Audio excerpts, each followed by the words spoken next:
si Johnny, marunong kumanta ko eh. Sabi ko, ba't ayaw mo kumanta rito? Nahiya daw siya. Sabi ko, bibigyan kita sa libo. Sige, kanta ko. Kaya ka rin.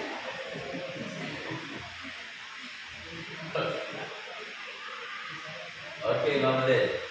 So dito po sa binasa po natin, we are going to discuss itong chapter 5 ng Mark about the power of God, kapangyarihan ng Diyos. So makita po natin that our God is omnipotent. Pag sinabi po natin omnipotent, ang ibig sabihin niyan is all-powerful.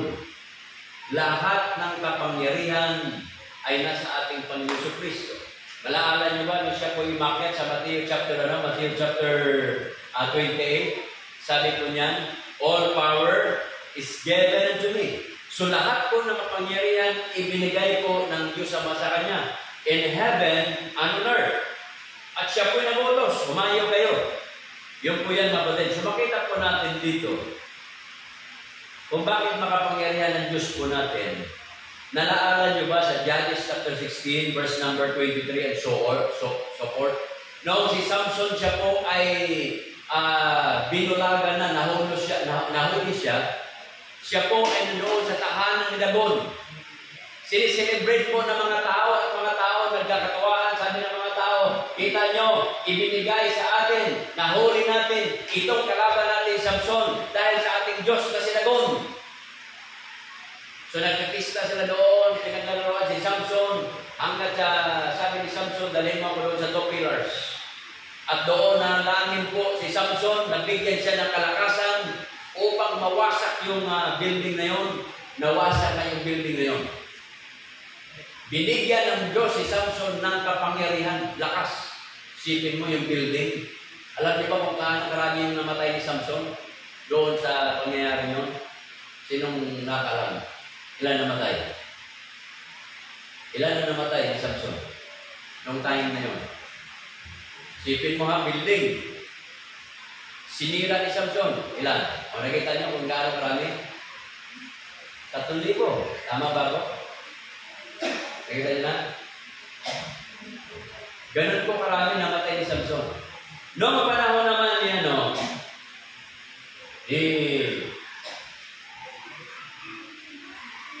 to? Tingnan nyo sa 1 Samuel chapter 5, Gideon.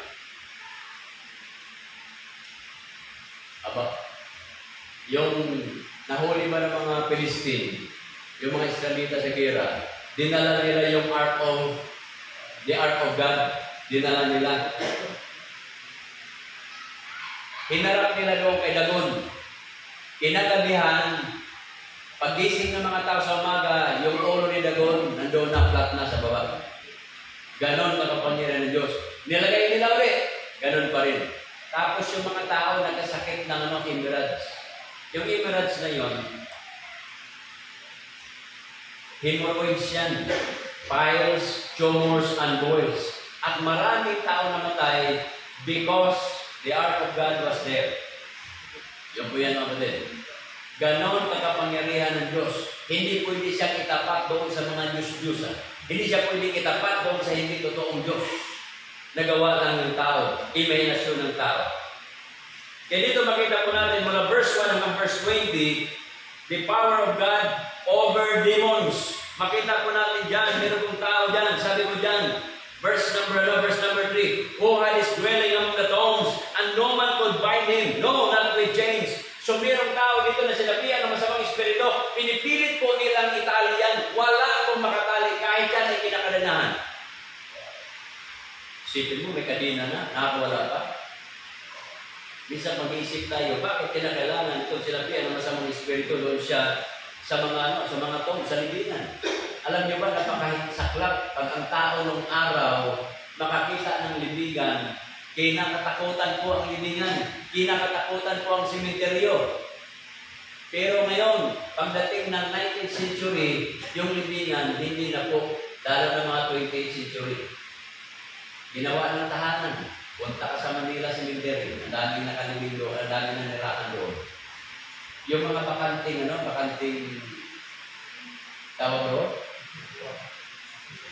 Lechon. Aba, pipunding din doon. Ayos siya. Ganon katindi. Ganon kalukot sa ano naman. Iwan ko bakit ganon ang imahinasyon yung image ng Pilipinas. Yung libingan, nagiging ano.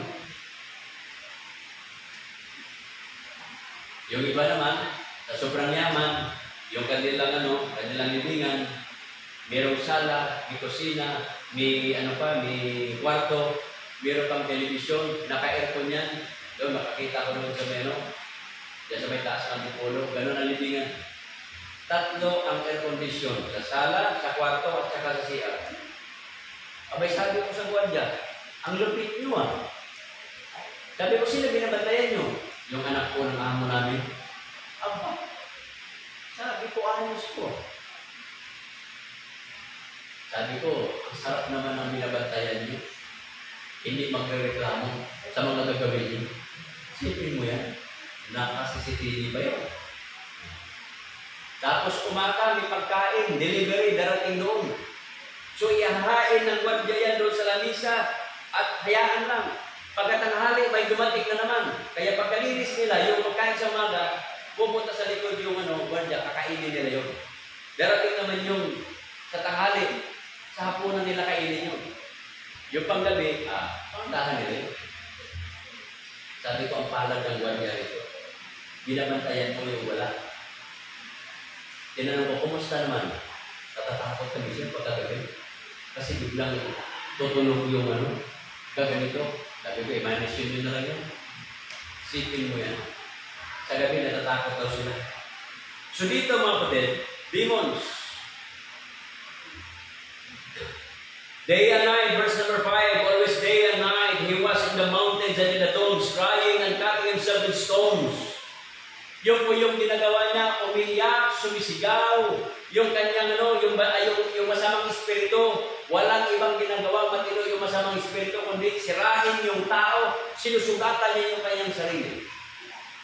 Tayo, hindi natin kaya gawin yan. Dito sa kongregasyon na ito, mayroon siguro takot sa inyo, na sugatan yung sarili ninyo ng karayo.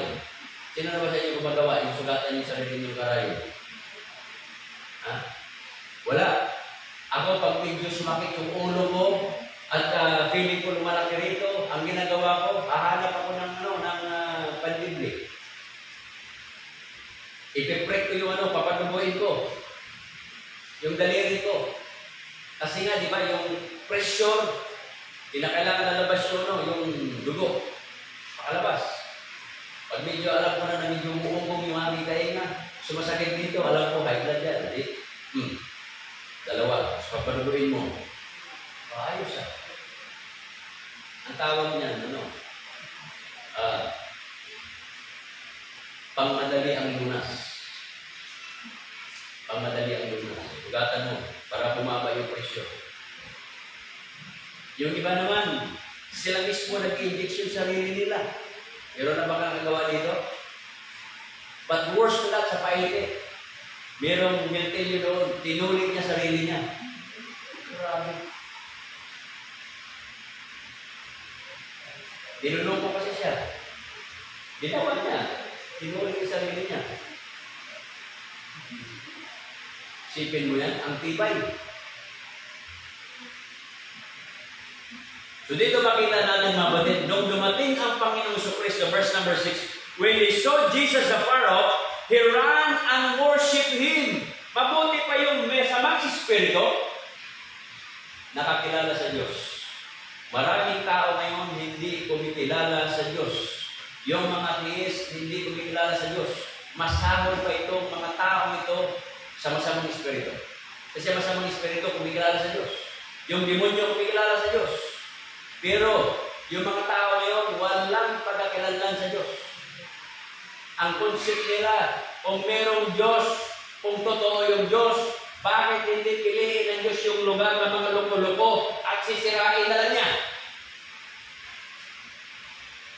O kung merong Diyos, kung ang tao sa buong mundo sira na, ba't ayaw parusahan ng Diyos?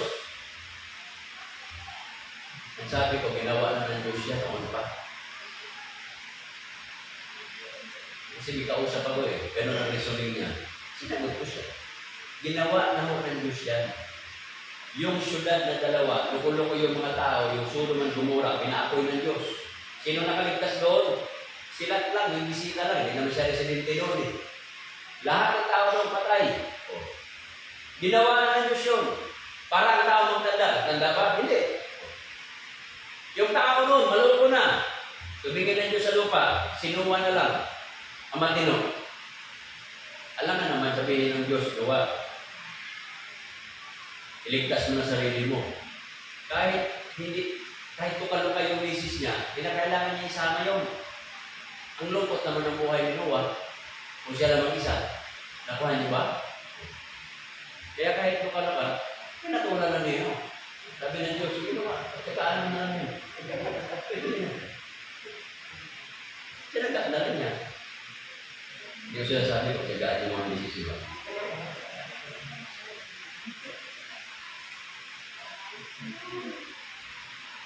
Sabi ng Diyos, sama mo yung mga anak mo. Sabi ng Noah, Panginoon, kung hindi sisama yung mga girlfriend niya at saka misis niya, paano dadaan ng tao? Sige, kahit makano-kano kayo mga bayan, sama mo na. Sama. Sumula sa kanila, dumami yung tao. Kaya sabi ko sa kausap ko, ginawa na ng Diyos yan. Ngayon yun ang resunin mo, maghintay-hintay ka lang. Mangyayari yan. Sisirain din ng Diyos ang mundong ito. Kaso lang installment. 1/3 ng dagat, sisirain. 1/3 ng mga bituin, babagsak. 1/3 ng araw, hindi sisikat. Installment yan. 1/3 ng mundo, masusunog. Installment. Pagkatapos siya pinali, apoy. Tanong, sino matira dyan? Yung mga narisoning ng mga tao. Kaya mas naiging pa itong demonyo. Itong tawag doon, sinapian ng masamang espiritu. Nung nakita niya Panginoon, takbo siya doon. Sumasamba yung masamang espiritu. Hiran. And worship Him. Marunong. Maraming tao ngayon. Ayaw manambahan. Kahit magano tayo, magpustahan tayo. Marunong sugal, di ba? Magpustahan tayo. Marami pa rin ang umaatin kayo sa bunga. Subukan niyo pag-uwi nyo sa may taytay. Daan nyo doon sa marami pa rin nagsasama. Bakit? Bakit simbahan? Pag malamig ang panahon, hindi makatayo. Bakit sa mga simbahan natin? Kulang. Minsan kasi inisip natin, simba ko sa langit hindi naman ako punta eh. Minsan gano'n rin nga rin, langit naman ako eh. Ito studio rin nila. So, ibig sabihin dito mga model, sabi po ng Panginoon, sabi po ng mga Slada, and he cried with a loud voice and said, what I have to do with thee, Jesus, the Son of the Most High God. I adore thee by God that thou torment me not. Huwag mo kaming parusahan. Huwag mo kaming panahon sa mga panahon ito. Tinanong ng Diyos, what is thy name? Sumagot, Legion. Yung Legion na yan, marami yan. Almost mga nasa, ang isang kasi squad, 8 yan, ang squad. Ang isang platoon composed of 3 squads to 4 squads. That would be 21 katao. Yung isang company, 3 platoons yan hanggang 3 platoons. So, ibig sabihin, yung isang company, kapitan na doon. Sa military term to ha, yung isang squad, sargento, master sergeant or technical sergeant ang team leader dyan. Sa isang platoon, either first lieutenant or second lieutenant. Sa company, 3 platoons yan, 3 na yung hinawakan mong lieutenants at meron isang company commander which is captain or major. Pag sa isang batalyon, 2 company yan. Pagkatapos infantry, ang sunod doon. Yun na yun, ang umahawak sa isang batalyon, colonel na. Ito, legion na ito eh. General na, umahawak dito. Kaya marami ito. Aabot na ito ng mga 2,000 to 6,000 nakatirang demonyo, espiritu sa isang tao. Sipin mo yan, ang dali. Sa sobrang lakas dito. Verse number 10, and he besought him much that he would not send them away out of the country. And all the devils, verse number 12, and all the devils besought him, saying, send us into the swine, that we may enter into them.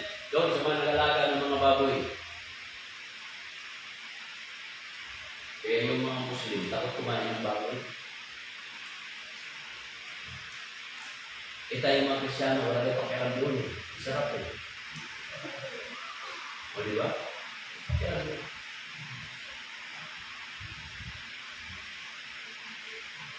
Sabi nga na isang teacher ko, siguro ang pinakamasarap na pagkain ay yung hindi hayop, tao. Sabi ko, bakit po sir? Kasi yung baboy, hindi naman naliligo. Ang tao, nagsashampoo. Malinis ang tao eh. Di ba? Kaya pag gawin ka nito, siguro masarap. Kaya nasa Bible school pa kami noon. Kaya sabi namin, sir, simulan mo para makasunod naman kami. So magiging kanibal naman tayo. Kung makita niyo yung mga kanibalism, di ba? Sa anong bansa yun, pag tinipe niyo yung about kanibalism, yung bata, yung fetus na gano'n, mayroong $100. Tapos may grill na, di ba? Baby grill. Pambira, yung bata, grill na. Sipin mo yan. Scarcity of food. May binasa ako, hindi ko alam kung yung mga, bakit basa lang naman yun eh. Na yung mga candy, yung mga cookies, doon na, hinahaluan na yun. At mayroon pang mga di ba, mga blackmail na mga salita, na hinahalo na sa corn beef. Ako hanggang ngayon, nagtatanong pa rin ako.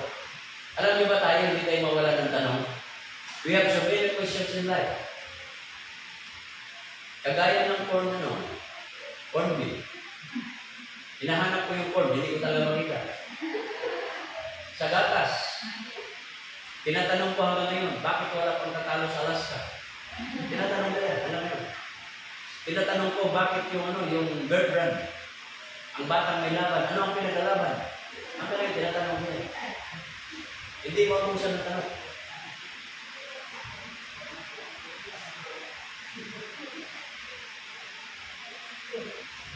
So ano nangyari dito mga kapatid? Sabi sa verse 13, and forthwith Jesus gave them leave, and then the spirits went out and entered into the swine, and the herd ran violently down to the steep into the sea, where they were about 2,000. 2,000 yung mga baboy doon, ayun, lunod. And they that fed the swine fled and told it into the city, in the country, and alam nyo, ang nakakalungkot mga kapatid sa mga tao doon, pinaalis nila ang Panginoon. What a sad story. Sa halap ng magpasalamat kasi mayroong milagro nangyari, ang ginawa nila, pinaalis nila ang Panginoon. And when we come to Jesus and see him that was possessed with the devil and had the legion sitting, clothed and in his right mind, and they were afraid. Isipin niyo mga kapatid. Kaya yung tao na sinapian, ay picture po yan ng tao na kaya po natin. Na before pala tayo nakakilala sa Diyos, wala tayo sa Panginoon. Anak po tayo ng demonyo. Anak po tayo ni Satanas. Tayo po ay bangon doon sa impyerno. Ngunit nung nakakilala tayo sa Panginoon, naalis po yun. Yung ibig sabihin, na-replace. Pinalitan ng Diyos. Kaya ang banal na Espiritu na tinanggap natin, andyan.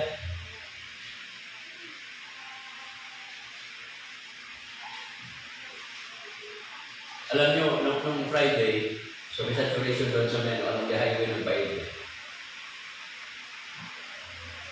Habang bumibili ako ng prutas, sabi ko doon sa ate, ibigyan kita ng Biblia. Pero bago ko ibigay sa iyo, tatanungin kita, pag namatay ka, saan ka? So siniran ko siya. Alam niyo, tanong niya sa akin, baptismo ba kayo? Sabi ko, baptismo ako. Sabi niya, kasi po, diyan po sa may punto, nag-aaral po ko niya sa eskwelahan. Yung teacher po namin ay si Pastor Bong.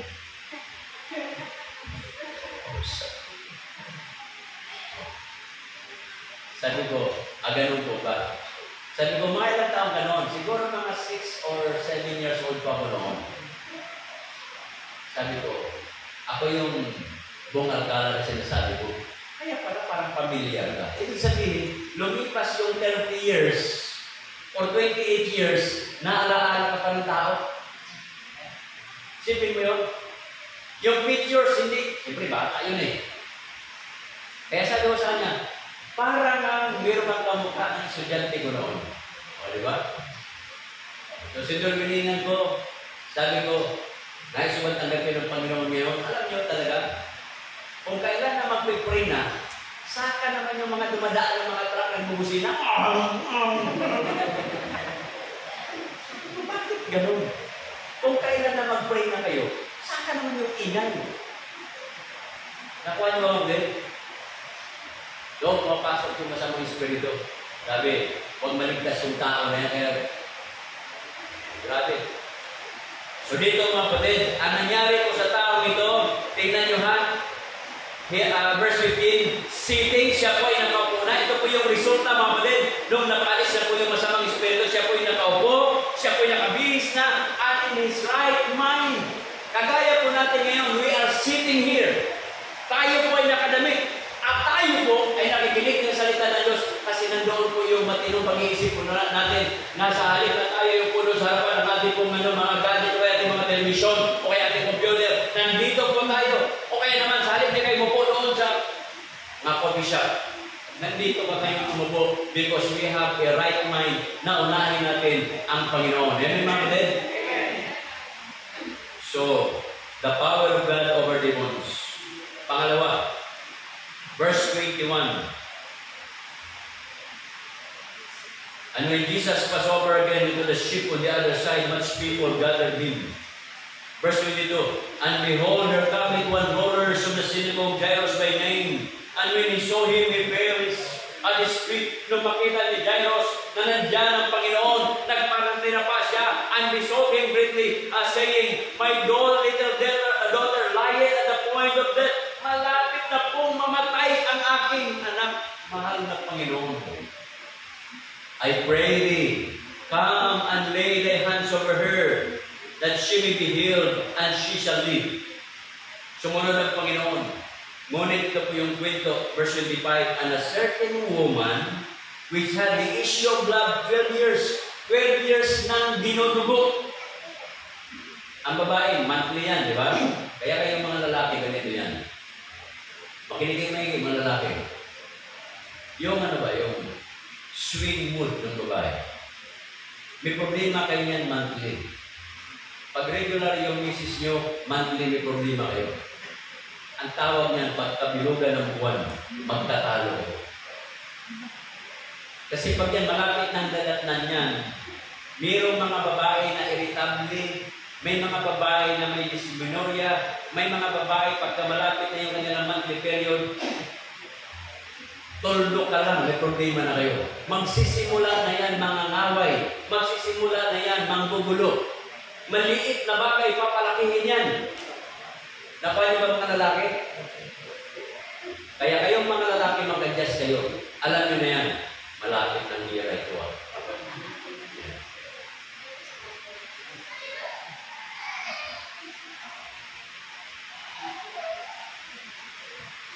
Yung bata, tinanong ako eh.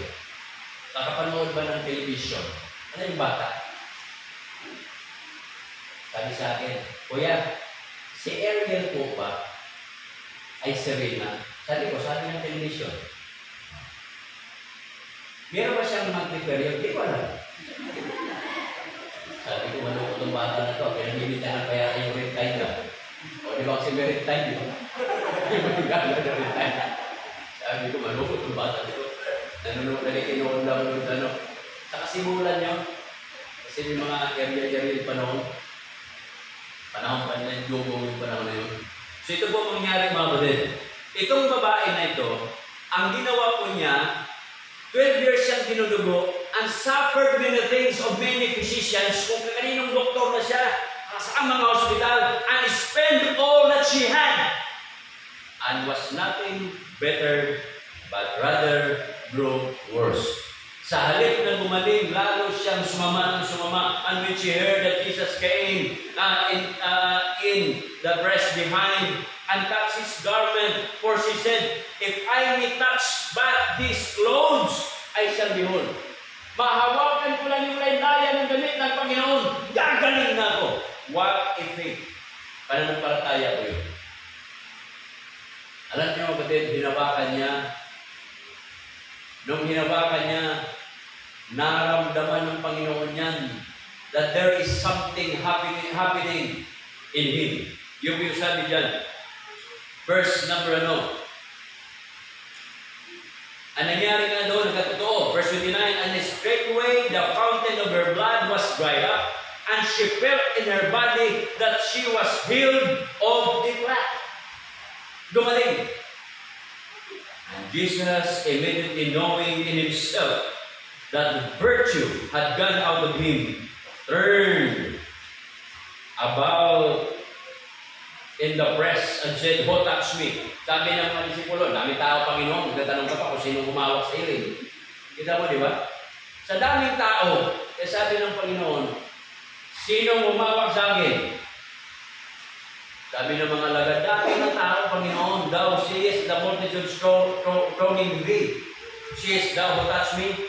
And he looked around about to see her that had done this thing. But the woman, fearing and trembling, talagang natatakot yung babae. Nagsabi siya ng katotohanan, ako po yun, Panginoon. Umamin ko siya. Alam niyo, sabi ng Panginoon, verse 34, and he said unto her, daughter, thy faith hath made thee whole. Go in peace, and be whole of thy flock. Yun po yung kapangyarihan ng Diyos. That sometimes, hindi na kailangan natin harapin ng Panginoon, yung presensya ng Panginoon, face to face. It only takes faith, pananampalataya, dun sa babae din. Yung pananampalataya niya, yung po yung nagpapagaling sa kanya. Habang naglalakad ng Panginoon, ano sumunod dito? While he spake, there came from the ruler of the synagogue's house certain which said, thy daughter is dead, troublest thou the master anymore. Huwag mo nang abalahin, huwag mo nang kapuntahin ng Panginoon. Patay na eh. Pumunta pa rin ng Panginoon. Pagdating doon, sabi ng Panginoon, and when, verse 39, and when he was come in, he said unto them, why make ye this ado? Ano bang ginagawa niyo dito? Bakit kayo ay lumiiyak? Sino ba iniiyakan nyo? Master, patay na yung anak ni Jairus eh. Sabi ng Panginoon, anong patay? Buhay yun eh. Alam nyo, pinagtatawanan ang Panginoon. Verse 40, and they laughed him to scorn. Kaiiyak lang, tumawa. Nakasubok na ba kayo? Umiiyak at bigla kang tatawa? Ito, pinagtatawanan ng Panginoon. Kaiiyak lang nila, tapos bigla silang natawa doon sa sinabi ng Panginoon. Ito yung mga tao na walang pananampalataya sa Panginoon. Na meron silang tinatawag na sympathy sa tao. They have the feeling and emotion deep within, but they have no faith. Meron mga tao, pag niyaya mo simbahan, madali. Yung sinirinig ako, doon lang kami sa hindi ako pinapasok. Nung tumanggap na, Father, di ba yung nanay ni Jima Garcia, Edita yun, di ba? Edita. Yung sinirinig ko, Edita Garcia. Sabi ko pa, may kapangalan yung nanay niya, ni Sister Jima. Pagkatapos ko magsulwinig, sabi sa akin nung Pastor, mayroong tao din sa kabilang bahay. Turuan mo rin ng Biblia. May okay ah. Ito na tao sa kabila. Nirate niya sa kabila eh. Tao po. Wala sumagot. Sumigaw siya. Mayroong tao, turo ng Biblia. Buksan mo, ito. Okay ah. Bukas naman din. Sabi ko, ayos yung mga tao dito. Talagang mga, di ba, ang sarap, di ba? Usulwinin ka, may referral pa.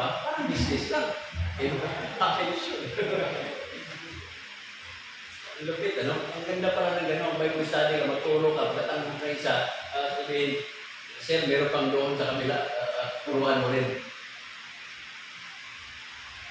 Alam niyo mga kapatid, itong tao na ito, pinagtatawanan ng Panginoon. So nakita niyo, di ba? Madaling mayaya. Meron silang tinatawag na feelings, emotion. Madaling maturuan. Pero wala talagang pananampalataya. Napakababaw. Di ba yung kwento ng Panginoon? Yung nag-aasik yung isang tao, may napunta doon sa sa pilapil, may napunta sa damuhan, may napunta doon sa mga batuhan, may napunta doon sa magandang lupa. Ganun po ang nangyari dito. May mga tao na pagkatanggap ng salita ng Diyos, paiyak-iyak pa yan. Kaso lang dahil matigas yung lupa, hindi makabaon yung ugat doon. Yung sa mabato naman, o kaya doon sa maraming mga tinik-tinik, hindi rin. Kasi napakaraming alalahanin sa mundo ito. Yung mga tao na ito. Kaya tumatawa sila eh. They love him to scorn. Grabe ito. Mamatay-matay sila sa katatawa. Samantalang kaiyak-iyak lang nila. Ngayon mamamatay sila sa katatawa. Hindi mamamatay sa kaiyak-iyak. But when he had pulled them all out, sabi ng Panginoon, umalis na kayo dyan. O, pinalis ng Panginoon eh. Muro kayo ito, tawa-tawa lang yun. Ay, sige. He take the father and the mother of the damsel, and where they were with him, entered in where the damsel was lying. And he took the damsel by the hand and said unto her, Tabitha cumi, which is being entered with the damsel, I say unto thee, arise. And straightway the damsel arose and walked, for she was the age of 12 years. And they were astonished with great astonishment. Nagtataka sila, pinagdaramayan. Buhay. Ganon po ang Diyos po natin, mga kapatid. Tayo noon, akala natin hindi tayo mabago-bago, binago tayo ng Panginoon. That's why you came. Nandito ka. Na dati-dati yung paa natin hindi mapunta na simbahan yan. Na dati-dati pagkalinggo, wala sa vocabulary natin na pumunta na simbahan. Ang nasa isip natin, mag-morning, maglaba, magpahinga. This is my day. Ngayon, dahil tinanggap mo ng Panginoon, ang miracle, there is a great change in your life. Na nandyan, parang hindi kumplito ang buhay mo pag wala ka sa bahay ng Panginoon. That's miracle. Okay? So ito po yan mga kapatid. Nabuhay muli ang babae ito. So makita po natin that our God is a powerful God. He has power over demons. God has power over diseases and over death. At ang kamatayan natin ito, kung dito kapatid, yung physical na kamatayan. But worse na kamatayan is eternal death in hell. The great miracle that happened in our lives, hindi na po tayo mapunta doon.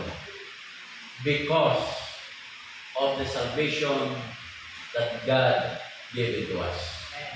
Kaya mga kapatid, yung buhay po natin is a living proof of the power of God in our lives. Tumayo po tayo at tayo po ay manalangin. Heavenly Father, we thank you so much sa mga palaala na iyong salita.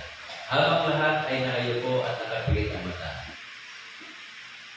Tanong ko po sa iyo, kapatid. Kailan mo huli nadama, naranasan, nakita ang kapangyarihan ng Diyos sa buhay mo?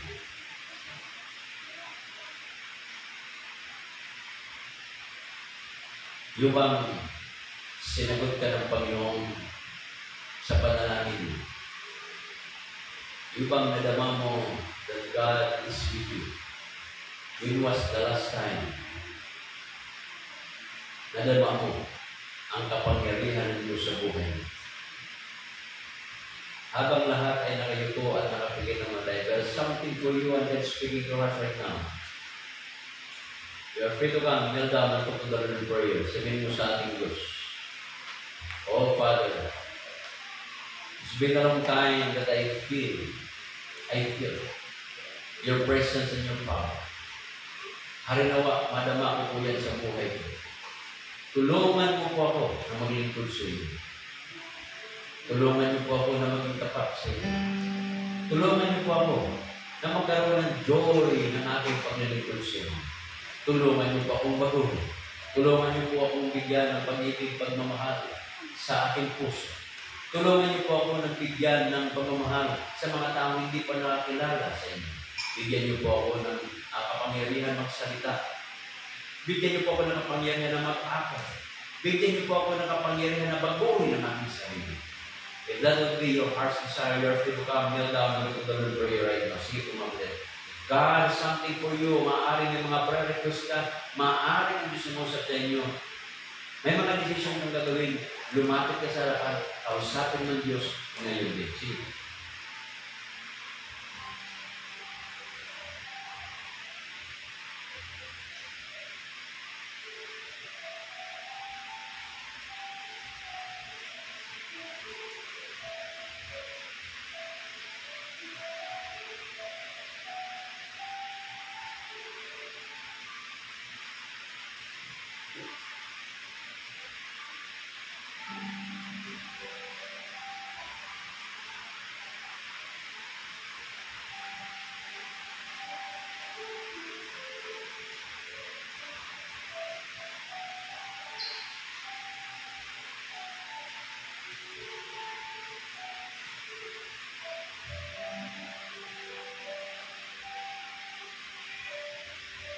Heavenly Father, we thank you so much for your words this morning, sa mga kalala ko ninyo. There are innumerable times that we cannot account. You're working in us. It's then that you're moving, working, and you prove yourself to be true in our lives. I pray, dear Father, that your power will manifest in us